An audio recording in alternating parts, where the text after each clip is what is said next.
যুক্তরাষ্ট্রের অভিবাসন আইনে পরিবর্তন আসতে যাচ্ছে।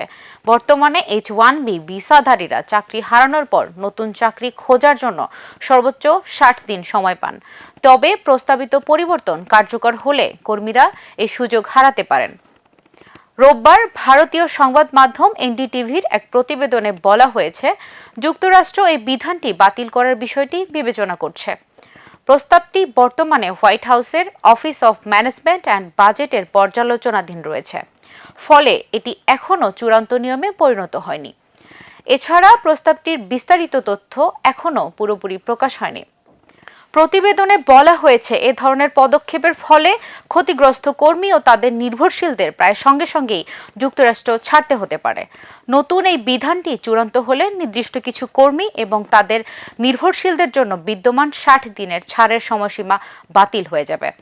এনডিটিভি জানিয়েছে, এই পরিবর্তনটি যুক্তরাষ্ট্রে বসবাসকারী ভারতীয় প্রবাসীদের জন্য বিশেষভাবে তাৎপর্যপূর্ণ হতে পারে।